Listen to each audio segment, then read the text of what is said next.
예방접종 왜 하고 계시죠? 한 번도 왜 하는지에 대한 질문을 받아본 적이, 예방접종을 하는 이유는 질병에 걸리지 않기 위해서가 아니라 모든 질병에 대한 저항력을 키울 수는 없습니다. 예방접종을 해도 질병에 걸릴 수 있다라는, 예방접종 했는데 질병에 걸린다면 예방접종 왜 하는 거예요? 안녕하세요, 수의사 김원장입니다. 동물병원에서 얘기해주지 않는 동물병원 리얼스토리 지금 시작합니다.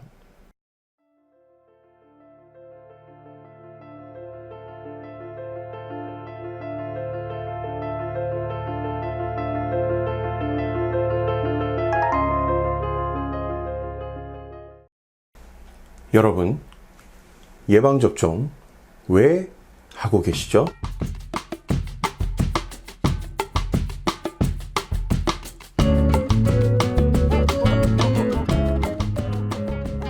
사람들은 태어나서 적정 시기가 지나면 예방접종을 시작하게 되죠.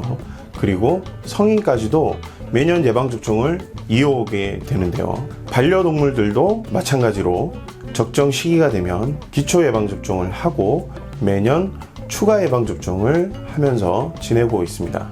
하지만 왜 예방접종을 하는지에 대해서 혹시 궁금해 보신 적이 있으신가요? 사실 저는 동물병원을 운영하면서 한 번도 왜 예방접종을 하는지에 대한 질문을 받아본 적이 없는 것 같아요. 제가 강연을 하면서 제가 질문을 해본 적은 있는데 질문을 받은 적은 한 번도 없는 것 같고요.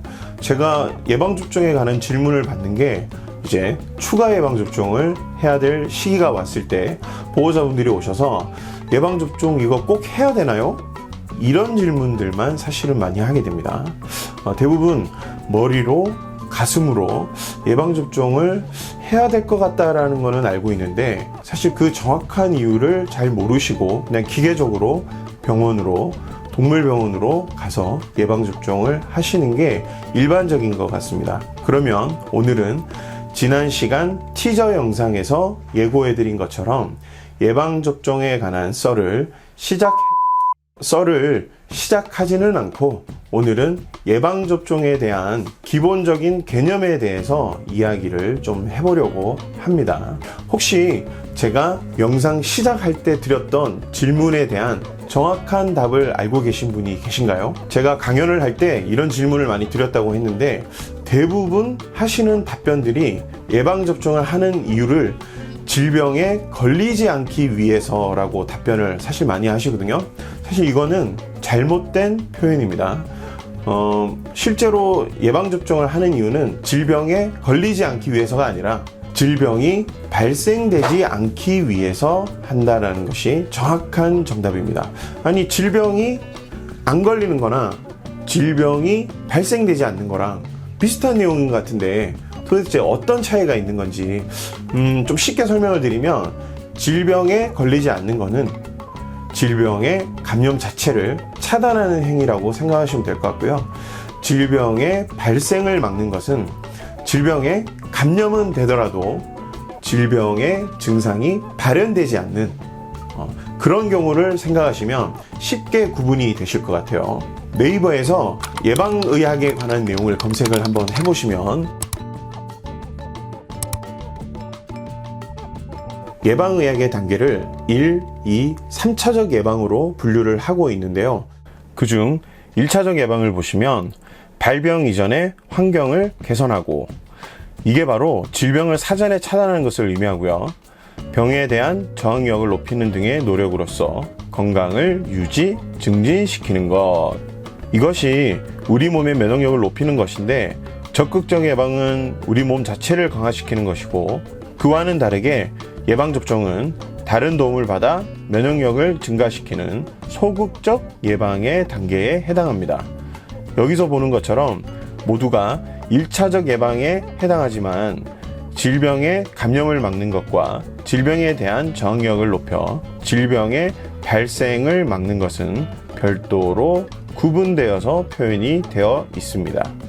실제 예방접종은 여러 형태의 항원을 인위적으로 우리 몸에 주사해서 우리 몸에 있는 항체가 이 항원을 인지를 하고 항원에 대한 정보를 획득을 해서 침투 시 대비를 하게 하는 실전 전투 훈련이라고 생각하시면 될 것 같습니다.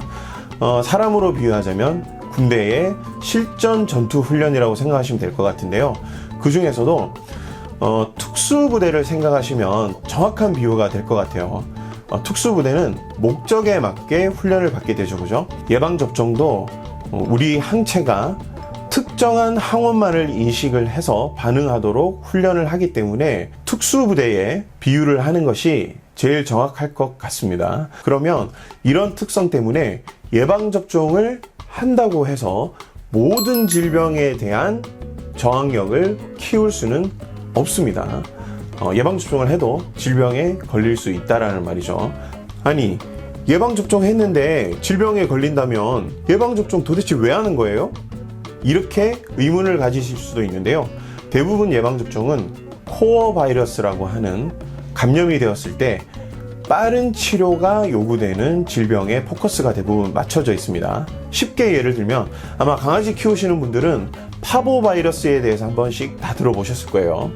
파보 바이러스는 개체에 감염이 되었을 때 소화기계 장애를 유발하고 영양분 흡수나 수분 흡수를 저해시켜서 체력을 떨어뜨리고 탈수를 진행시켜서 쇼크로 사망하게 되는 아주 무서운 질병이죠. 그리고 이 진행 속도는 굉장히 빠르고요. 만약 이 파보바이러스가 감염된 상황을 가정을 한다면 우리 몸에 항체가 없는 경우에는 이 바이러스를 인지를 하고 바이러스를 획득을 해서 바이러스에 대한 분석을 하고 그리고 바이러스에 저항할 수 있는 항체를 만들어 내게 됩니다. 이게 일반적인 면역 반응이고요. 하지만 이 시간 동안 코어 바이러스들은 대부분 개체를 사망에 이르게 하죠. 우리 몸에 항체가 있는 경우에는 바이러스를 인지를 했을 때 정보 수집 시간이 필요가 없이 바로 항체를 생산해내서 이 질병에 대한 저항을 할 수가 있게 되는 겁니다. 그래서 예방접종을 하게 되는 것이고요. 이제 예방접종을 하는 이유에 대해서 이해가 되셨나요? 이 영상을 보신 분들은 어디 가서 아니 예방접종 했는데 질병에 왜 걸리는 거야? 이런 말씀 하시면 안 되겠죠, 그죠? 오늘 내용 중에 기억하실 내용은 딱 한 가지만 기억하시면 됩니다. 예방접종은 실전 전투 훈련이다. 이 내용만 이해하시면 앞으로 제가 이야기할 예방접종에 관련된 괴담이나 근거 없는 썰들에 대해서 쉽게 이해가 되실 것 같습니다. 예방접종에 관한 개념을 좀 쉽게 풀어서 설명을 드려봤는데요. 아니, 이것뿐이야? 더 자세한 설명 없어? 이렇게 생각하실 수도 있는데 저는 앞으로 수의학적 지식은 딱 요 정도 수준만 여러분들께 전달해 드리도록 하겠습니다. 수의학적으로 학문적인 내용이 더 궁금하신 분들은 유튜브에 검색해 보시면 더 자세하게 만들어진 영상들이 많이 있으니까요. 그 영상들을 참고하시면 될 것 같고요. 오늘 영상이 도움이 되셨다면 구독과 좋아요 한 번씩 눌러주시고요. 그리고 알림 설정까지 해주시면 다음번 영상을 좀 더 빨리 만나보실 수 있을 것 같습니다. 그럼 저는 다음 영상에 여러분들이 궁금해하시는 예방접종 리얼 스토리로 다시 돌아오겠습니다.